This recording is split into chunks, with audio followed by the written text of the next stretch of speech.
there's a couple of things I've personally tried to write about, and I can't get them out. Like, the songs are just terrible.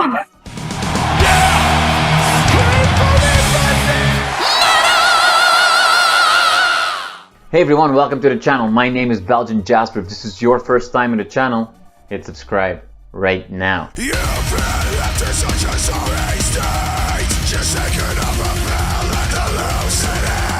Holly of Disconnected Souls, how are you doing this beautiful morning? I'm good, thank you. Thank you very much for having me on. My pleasure, my pleasure. Now, as we're talking, it's the start of the new year.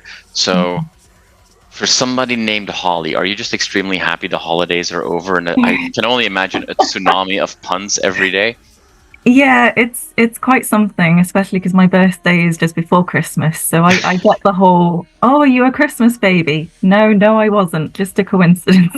Yeah. I mean, did your parents name you Holly because it was so close to Christmas, or no? Not at all? Okay. I've been told I was named after a TV show that we had in the UK in the 80s called Red Dwarf. Okay. I don't know if you've heard of it. Is that the science fiction show? It is. There's a computer on the spaceship called Holly, so apparently that's why I'm called Holly. Rude alert, rude alert. An electrical fire has knocked out my voice recognition unicycle. Many wurlitzers are missing from my database. Abandoned shop. This is not a daffodil. Repeat, this is not a daffodil. Let's get serious. On January 19th, we've got Fragments of Consciousness. I'm going to say finally out. Does it feel that way as well? Because this has been long in the making. Yeah, it's strange. Now it feels like it's coming up very quickly, and I'm not actually sure I'm ready for it now. But it was a long time in the making. We've had, I mean, some of the songs on the album predate the EP that we released in 2020. Some of the songs are really, really old, and they've evolved so much over the years. But some of them are brand new, literally written 4 months ago, so to speak, and then quickly mixed and mastered and added into the track list. So it's a nice combination of older stuff and newer stuff. But yeah, I think sometimes it just feels like a long process, and when you're trying to sort of visualize what the final album's going to look like, it's a bit, I'm not sure if we're going to get there, and now it's done and it's ready, and we started getting reviews, and it's amazing. Your friends are reaching out to you.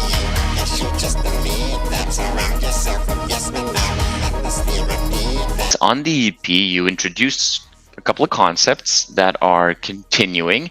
This is, maybe not as straightforward as a Rhapsody of Fire would have done, but this is a concept album. Part 1 of 2, at least, if I understand correctly. So when you say that some of these songs were very old, does that mean that was the concept always there? Was it just subconsciously there? Or when you guys came up with the concept, did you kind of have to revisit some of the old material and go like, okay, how do we massage these songs that we like into the story that we want to tell? I think it was subconsciously always there. It's the actual sort of, I suppose, storyline just suddenly came to me and Fletch one day when we were out for a walk, and we just spent hours deciding, oh, this is going to happen, and this is going to happen, and this is going to happen. Right. But I think our songs have always been very much a kind of, they're quite serious songs in some respects. And, we're exploring politics and the environment and humans and what we do to each other and all that sort of thing. But it's also some of them are very, very personal, and some of them are sort of more just general experiences that we see. But we do also want it to be kind of fun and experimental, and that's where obviously the music comes in, and it's all here, there, and everywhere. So I think when we write songs, we don't necessarily have like a particular storyline in mind. Right. And a lot of the songs that are on this album versus what may or may not be on part 2 were actually kind of interchangeable, and at the last minute we did sort of swap some tracks around. But because the sort of story is about this little creature, this mysterious spirit exploring what it is to be like a human and live a human existence, all of our songs sort of fit into that theme, because that's what we write about anyway. So it was kind of broad enough that we could make little changes, but the whole concept still works.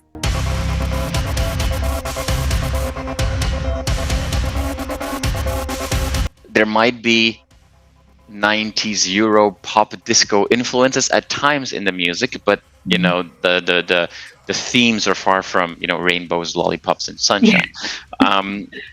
Specifically, the personal songs. This is a question that I've asked more than a few people that write lyrics or sing lyrics.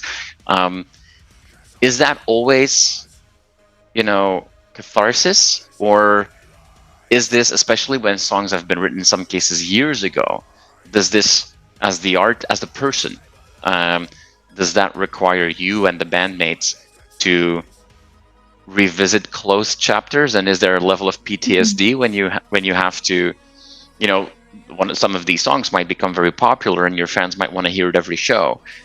Is that always a good thing, or is that sometimes tough?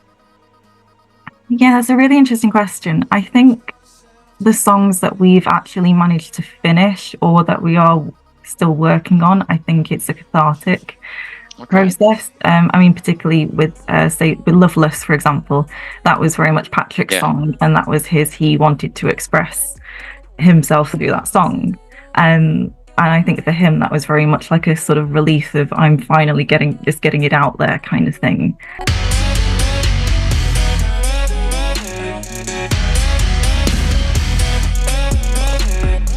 With some of the songs that I've written, I mean, Human Error it's not necessarily it's a simultaneously micro and macro song. Right. It's very much kind of about the environment and humans and what we're doing and stuff, but it's kind of my personal feelings mixed with a understanding of this is just what's going on type thing. But I guess for me that was kind of cathartic for getting it out, whereas there's a couple of things I've personally tried to write about and I can't get them out. Like, the songs are just terrible. Like I tried to write a melody for something, worst melody I've ever written. I tried to write lyrics, terrible. So I do wonder if, for me anyway, I have a bit of a certain things maybe I just won't be able to write about. So maybe we won't get to the point of them existing enough to be an issue. But it'd be interesting to see what happens with our future stuff. Yeah. I mean, it almost sounds like for you, writing the song is not, for Patrick, maybe writing the song was the healing process. And it sounds for you, the healing process has to have happened at least to some extent before you're ready to actually write about it. That's interesting. That could be that, yeah.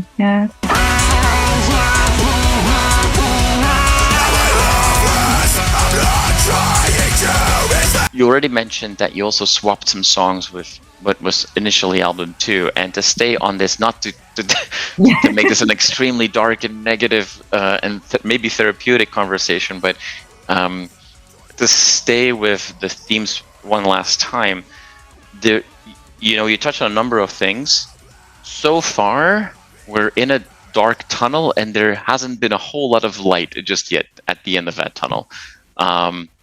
And everything basically goes to shit by the end of the album. So yeah, basically. So what should we then expect from album part 2 in this story? Like, you say that you were able to change some songs. Is that to put more of the darkness at first and a little bit of light later, or is it just we're going from shit to worse on the second part? I mean, I'm not gonna lie, some of the songs on the next album are probably equally, if not slightly more dark. I think the purpose of this isn't necessarily to be everything is terrible and there is no hope. There's always little bits of hope woven in. I mean, Loveless is a very hopeful song. Right. And I suppose with Monocopsis, yes, that is literally the end of the world, but it's kind of, we're happy about it. So it's almost not in a slightly weird way, but it's kind of an almost acceptance thing. So I think sometimes it's about, okay, we're in a terrible situation, but what can we actually control ourselves?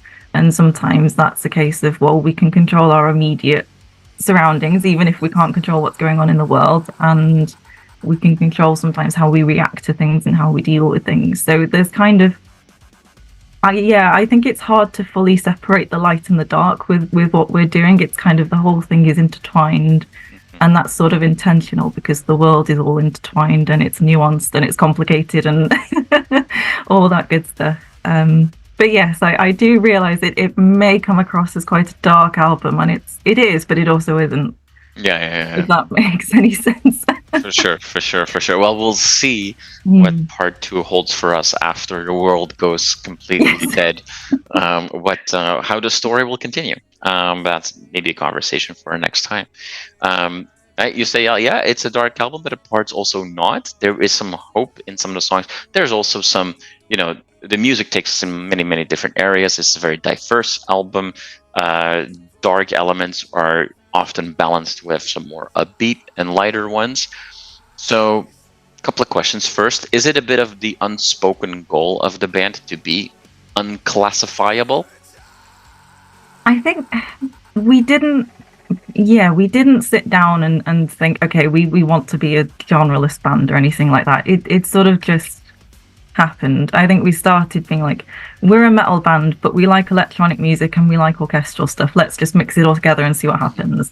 And some of the songs are more kind of, you could call them metalcore. Some of them you could kind of call more obviously prog, that type of thing. And then obviously there's everything in between that just kind of doesn't really sit anywhere. We kind of evolved from the sort of 3 separate sections and kind of thought, well, we're quite cinematic-y. We like soundscapes, we like film scores and that side of things. And it's like, okay, maybe we're cinematic metal, which is kind of a sort of genre term that's sort of appearing a little bit more anyway.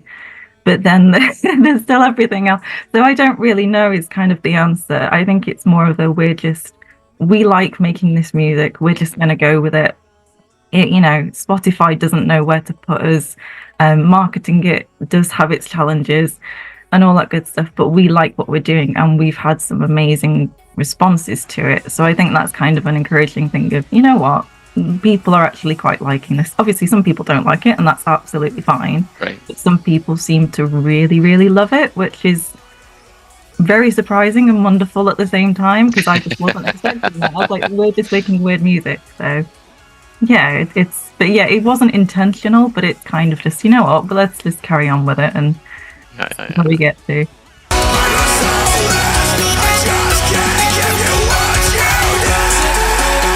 When a band like you guys are planning to play these songs live, this is not particularly what we would call a live feeling album, right? Yeah. So how much work in like rearranging or reinventing songs has to happen, or a good amount of on-stage magic that has to happen to bring these songs live? Like, is that a challenge for a band like you guys? It's going to be. We're not quite there yet, and I think we've sort of decided, you know what, we'll write songs first and we'll figure out how to do them live later, because we kind of felt like, if we're writing songs purely with the purpose of playing them live, we're going to restrict ourselves because we're going to think, oh well, we can't do this live, so we can't include it in the song. So kind of doing it the other way around is a bit more interesting. And I mean, it's been fascinating when we've been filming music videos and we're thinking, okay, what guitar parts can we play in the music video? What can we show us doing versus what just isn't going to be seen, so to speak. So that's kind of been like a stepping point into that. Realistically, we are going to have lots of backing tracks. That's just going to be a thing because otherwise we'd need about 20 keyboard players on stage, which is probably not going to happen. But yeah, it's one of those. There will be little bits of adapting, but in some ways I think that'll be quite fun. And I don't think you'll lose anything from it necessarily. It'll be possibly like not a different version, but maybe a slightly different experience. But I don't think we'll lose anything, hopefully. At least that's the plan.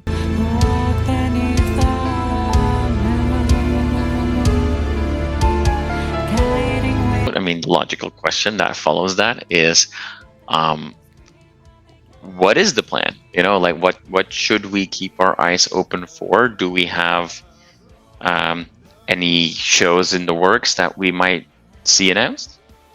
Not just yet. We have some beginnings of ideas of what we'd like to do. Realistically, they'll take some planning, so I don't think I can really promise anything just yet. I think our main focus for the moment is just going to be the music, so that when we do go live, we have a big back catalogue that we can just choose from, and we can get fans to decide, you know what, which songs do you want us to play live? So hopefully when we get there, it will be more of a show. I think that's what we're going for. We're never really going to be a touring band. We're never going to be doing months and months around the world or anything like that. But I think we're going to try and put on some like good quality, just good shows as and when. So that's the plan. Okay.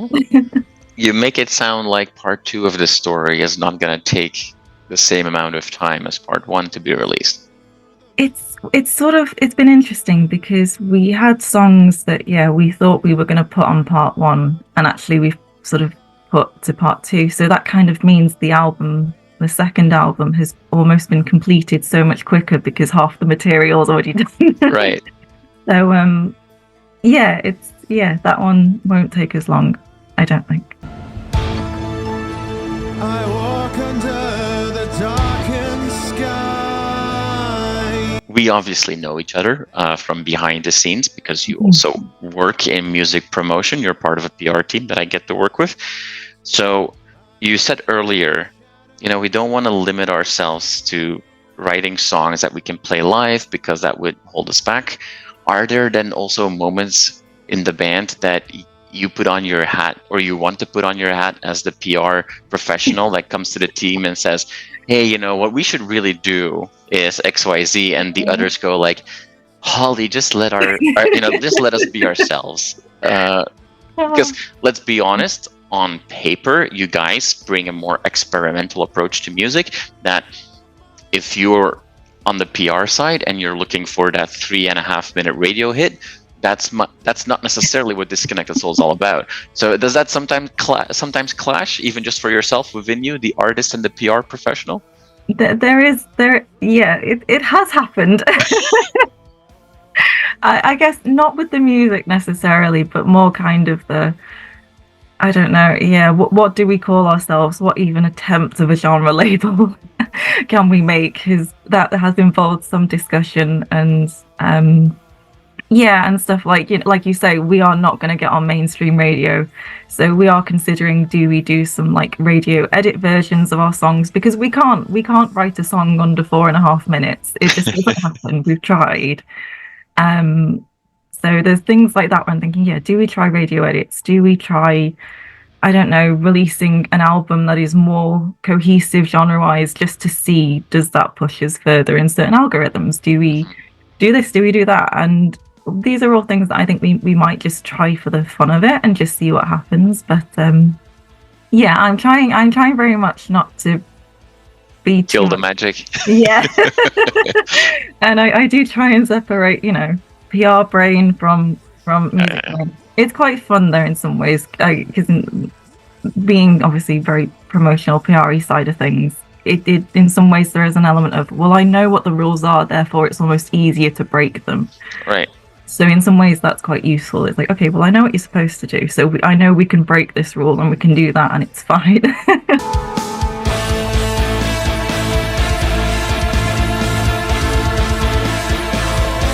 Holly, thank you so much for your time today. I very much enjoyed talking to you in a very different setting.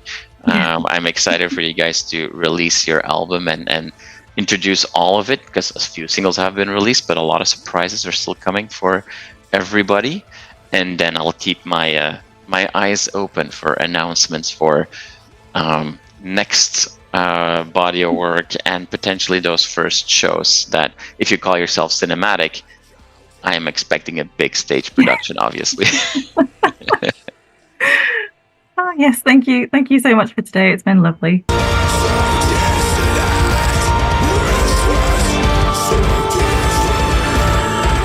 You are awesome for watching this video. Click right here to see more content like it and subscribe to the channel.